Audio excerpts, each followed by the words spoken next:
Hey everybody, I'm Natasha Kirchuk, and thanks for joining us for ILTV's weekly program, One-on-One with Alan Dershowitz. We want to give you, our viewers, the chance to have your questions answered by Professor Dershowitz, one of America's greatest legal minds. He's a leading expert on criminal and constitutional law, civil liberties, and the Arab-Israeli conflict. Hi, Professor Dershowitz. It's so great to see you again. Hi, it's nice to see you. Okay, so let's get started, Professor. As you know, for each show, we'll be joined by a special guest. Our last show opened with a question from former Deputy Foreign Minister and Ambassador Danny Ayalon, and this week we're honored to have Itamar Malkis, the founder and director of the Palestinian Media Watch. Let's hear what he has to ask. Hi, Alan. Calling from Israel.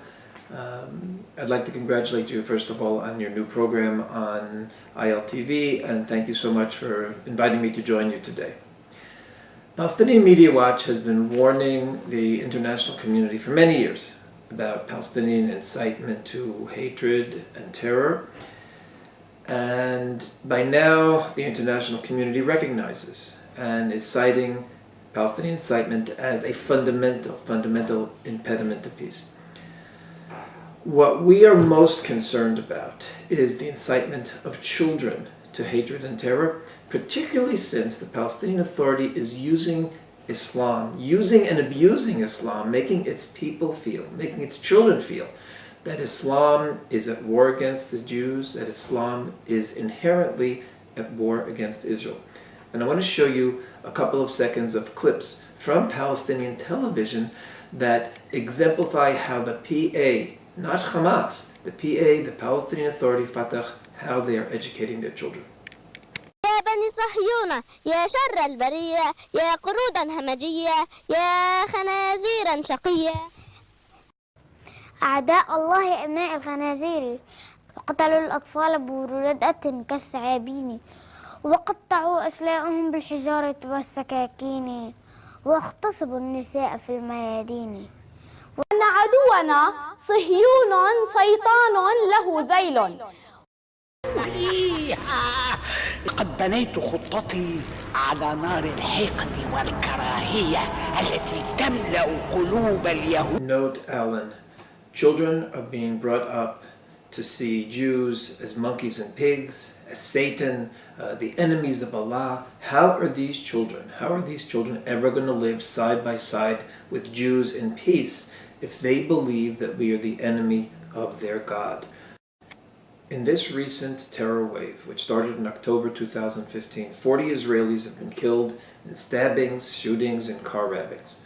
What is most significant and so worrisome about this particular, about the ages of the people involved, 50% of the terrorists in this campaign were under the age of 18 and 10% were under the age of 15.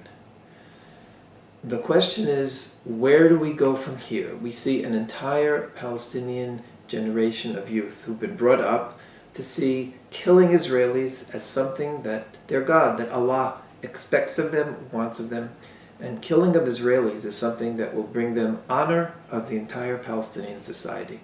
The question is, where do we go from here? How do we change all these children's minds? How do we, in a sense, detoxify the children from the poisoning that they have been exposed to? That's a great question. And Itamar, I want to first congratulate you on the great work you and your organization do in bringing emet, truth, into the public forum. You know, in some parts of the world, it's deemed politically incorrect to expose this kind of thing. It's claimed to be an attack on Islam. That's total nonsense. What you're showing the world is what actually happens. In fact, I wish you'd make a commercial for American television, which included some of the points that you make, particularly in the videos you showed. I was shocked to watch these videos. I think most Americans would be shocked. I think people on college campuses today who oppose Israel and support Palestinian causes, regardless of what the situation is, would be shocked to see this kind of propaganda directed at young children. And you're absolutely right. All over the world now, we're seeing younger and younger people being used as suicide bombers, as terrorists. You can easily persuade children that martyrdom is something that will bring respect to their family.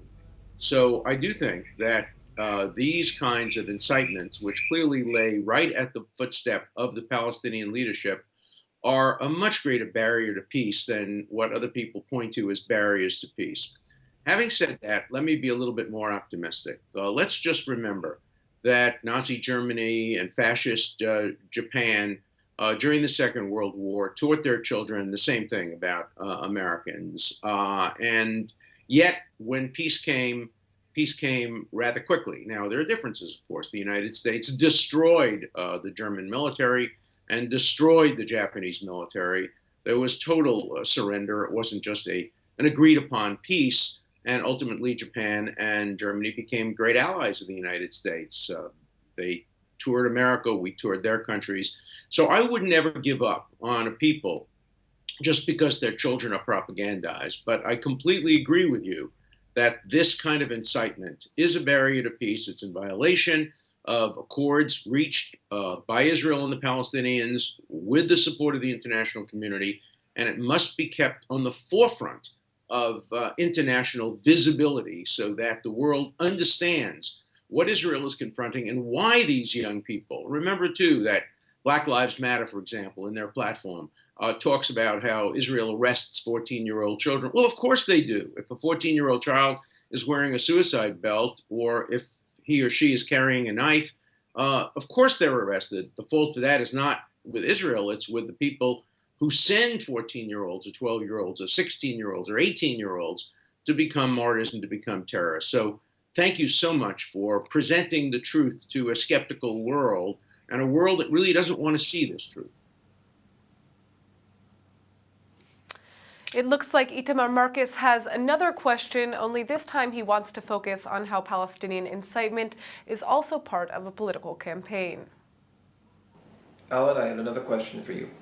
The recent terror campaign was led by youth on the street level, but on the political level, it was led by Palestinian Authority leadership.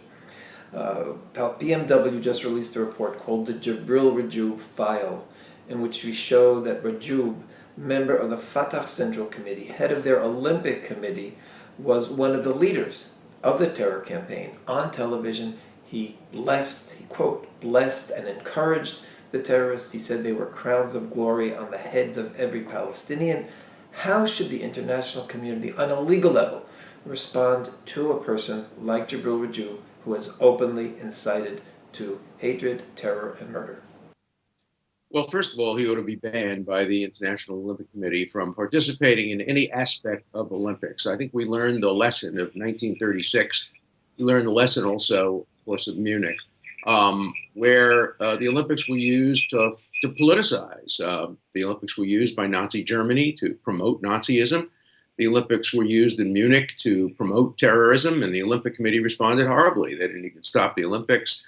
Even most recently, in the anniversary, they didn't have a substantial memory of what happened. It took an American journalist to call for at least a moment of silence. So the Olympics has become extremely politicized, but I think pressure should be put on the Olympic Committee to ban this person who is head of the Olympic Committee and holds a prominent position in the Palestinian Authority for violating international law. He's inciting to genocide, which is an international war crime.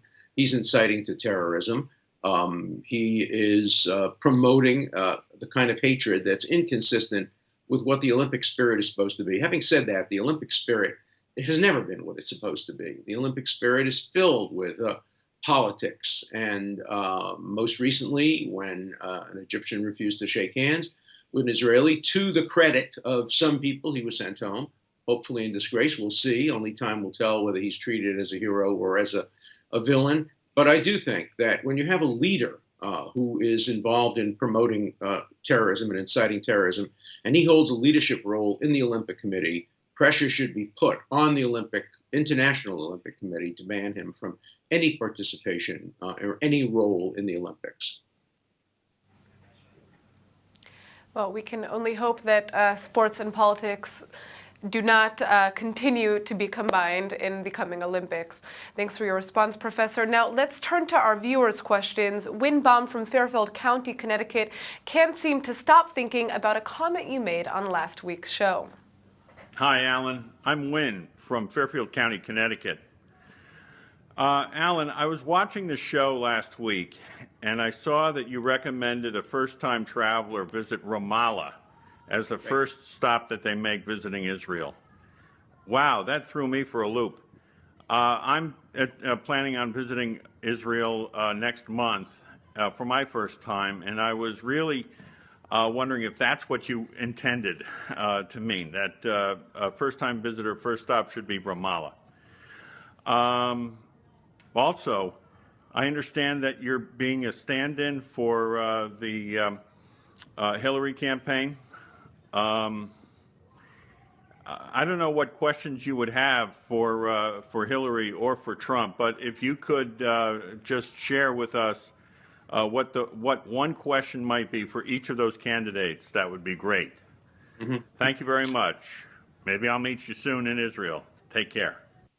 That would be nice. Thank you so much, Win. Let me be very clear what I meant when I said that people should be taken to Ramallah. I was talking about skeptics and critics. When people go on their first trip to Israel because they love Israel, I would not recommend going to Ramallah first. I would recommend going to the Kotel, going to the Yad Vashem, going to see some of Israel's most beautiful places. But I'm talking about when you bring skeptics, critics, people who come to Israel wanting to hate Israel, wanting to support only the Palestinian cause, that a good place to begin is Ramallah, because when they see the beautiful city of Ramallah with not a single Israeli policeman or soldier in view, people say immediately, that's the occupation that we've been hearing about? That's repression, that's genocide, that's apartheid? What are we being told? What are we being sold?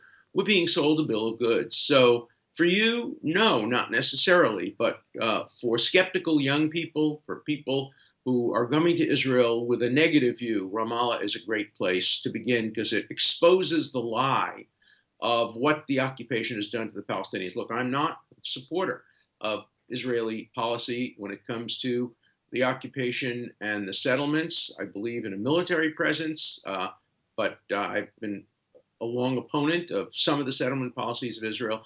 But nonetheless, I don't believe that the settlements are the major barrier to peace, nor do I believe that the occupation, the military aspect of the occupation, is unjustified. So I have a nuanced view of this, but I think going to Ramallah is a very helpful cure for the propaganda on the other side. The story that I was asked to pose as Donald Trump was circulated all over the internet, all over the country, but as far as I know, it's not true. I have never been asked by the Clinton campaign to serve in that role. Of course, if I were asked, I would do it. I would love to help Hillary Clinton, who I've known for years and years and years, prepare for her debate against Donald Trump, but I haven't been asked to serve in that role.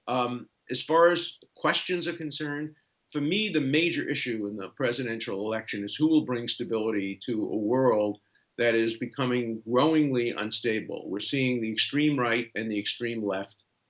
Just this week, we saw a very good article in Politico by the former Prime Minister of England saying that we're losing the center and that it's very important, Tony Blair said, for Hillary Clinton as a moderate centrist to be elected rather than for Bernie Sanders or Donald Trump, who represent more extreme points of view.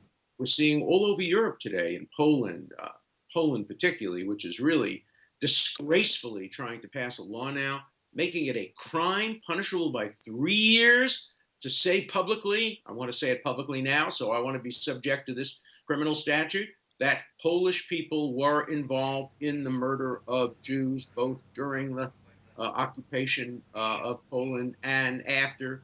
No historian can deny that it happened in Kielce, it happened in other places, but it's now becoming a crime in Poland to state the truth. Hungary, we're seeing Austria, Slovakia turning to the extreme right. We're seeing England's Labour Party turning to the extreme left. Oh, a question I would pose to them was which candidate is more likely to bring about centrist stability, which is good for America, good for Israel, and good for the world. Well, all right, Professor, you mentioned in our last program that you're about to release a new book about the upcoming American elections. When will that be coming out? Well, funny you should ask. I got the first copy by Federal Express yesterday. I only have one copy. It's called Electile Dysfunction, a Guide for Unaroused Voters. It's a book You can send that to us. It's a book that's about the American election, and it's about the risks that we face from extremism. But in America, and I'm sure it's not so different in Israel, there are a lot of opposition voters rather than positive voters. The majority of voters polled indicate that their vote in this election is going to be against somebody rather than for somebody. And so the book is written for voters who don't love either candidate. Myself, I'm a supporter of one of the candidates. Obviously, I haven't hidden my own support for Hillary Clinton. But many of my friends don't find it possible to vote for either of the candidates. And this is a book which is designed to give them guidance and to urge that they vote, if not for a candidate, at least against a candidate. I don't think that election should be decided by default by voters not voting. So that's one of the themes of the book. It'll be available on Kindle and generally through Amazon, I think the day after Labor Day, which is something like, I don't know, September 5th or 6th. You can get it, not yet available generally. Well, hopefully we can have the book available in bookstores over here, because there are a lot of American Israeli voters that are also confused about what their next step is. So our next question comes from Meredith Rose Barak, who hails from both Tel Aviv and New York.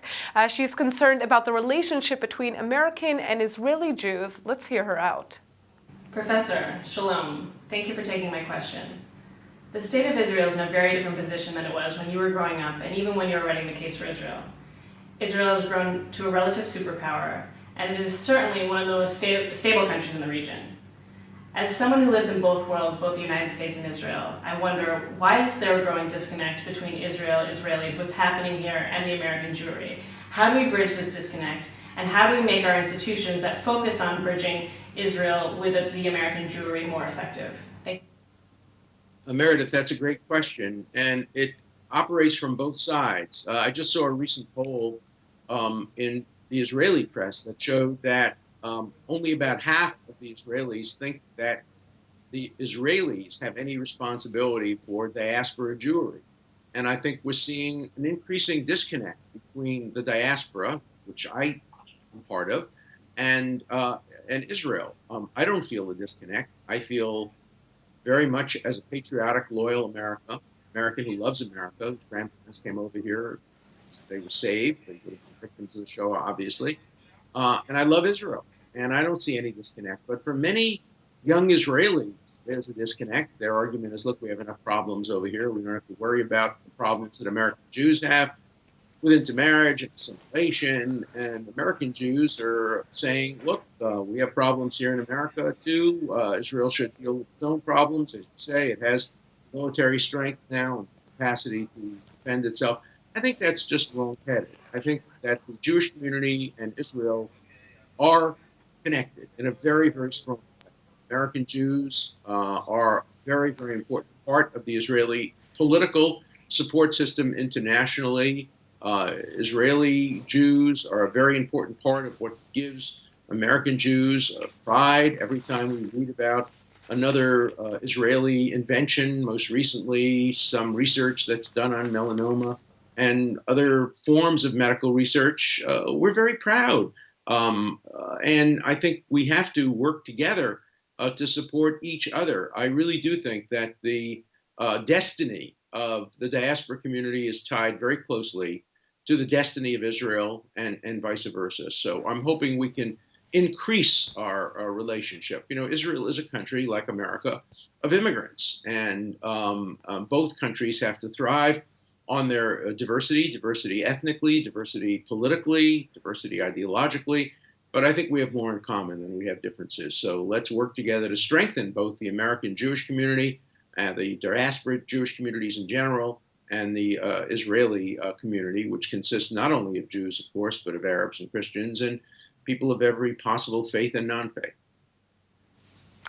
All right, Professor Dershowitz, now turning to a question of my own, I want to stay focused on Israel's relationship with the Jewish American community. Just a couple of weeks ago, the Israeli Chief Rabbinate announced that their office does not recognize Rabbi Haskell Lookstein's conversions.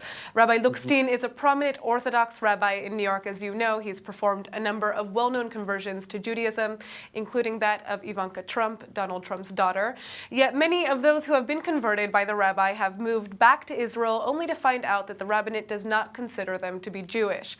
This is just one example of a much larger issue in Israel, the acceptance of those that convert to Judaism. How will this issue impact the relationship of the international Jewish community with Israel? Is it right? And do you see any solution? Well, I do see a solution, but it's a rather radical solution, and I'll get to that in a minute. First of all, Rabbi Haskell Lookstein is one of the most prominent rabbis in America and in the world. His family, his father, his children, they are the heart and soul of modern Orthodoxy. Rabbi Lookstein was the rabbi who sent me to the Soviet Union in 1974 to defend Soviet Jews. There's no one who cares more about the future of the Jewish community than Rabbi Lookstein. His synagogue, the school he helped to found, the Ramaz School, are the heart and soul of modern Orthodox Judaism. How dare the rabbinate in Israel say that Rabbi Haskell Lookstein is not good enough for Israeli conversion. Having said that, let me make my radical suggestion. I think Israel has to move toward a greater separation of church, state, synagogue, and mosque. I think the chief rabbinate should have no official position in Israel. First of all, I don't think there should be a chief rabbinate. I think every rabbi should have to be able to persuade congregants on his or her own, since I believe in female rabbis as well as male rabbis. I think religion has to be taken out of governance in Israel. Even the definition of who is a Jew should not be for political purposes, for purposes of who is subject to the law of return, should not be subject to rabbinical interpretation. The rabbis have far too much power. Go back and read Herzl's The Jewish State. He was very much opposed to that. He said the rabbis should remain in their temples and they should preach to their congregants. There should never be a merger of church and state in any country. And it's done terrible harm to Israel. One of the reasons religion is so successful in America, America has the largest percentage of people attending church, attending synagogue of any Western democracy. Why? Because it separates church from state. Why is religion so controversial in Israel? Because there is no separation, and because the rabbinate has far too much power. Fewer and fewer young Israelis are getting married in Israel because they don't want some rabbi who they don't believe in and who they don't support and who they strongly oppose, determining when they can get divorced, who they can get divorced from, who they can marry. Look, I'll never forget the story about my friend Chaim Cohen, who was one of the great influences of my life. He was one of the greatest Israelis in history, Justice of the Supreme Court, the President of the Supreme Court, and he married the most wonderful woman who just recently died, the most wonderful woman. But he had a problem. His name was Cohen, and he was a Kohen.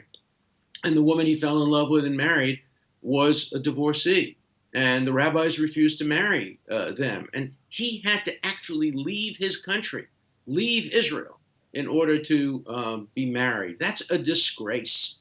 And so we have to radically separate religion from governance in Israel. It will not be easy to do.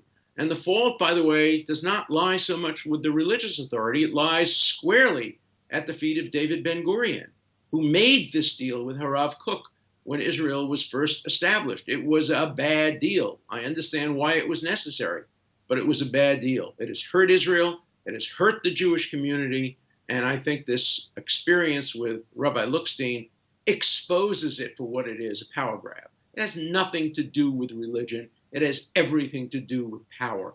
And religion and power should be kept separate. So that's my radical solution. I know I'm going to get a lot of calls from listeners, a lot of calls from my own relatives in Israel, who are largely members of the Orthodox community, who may very well disagree with me. Hey, but we're Jewish. We get to disagree. We get to fight. We get to argue. That's my point of view. Oh, that's the Jewish way.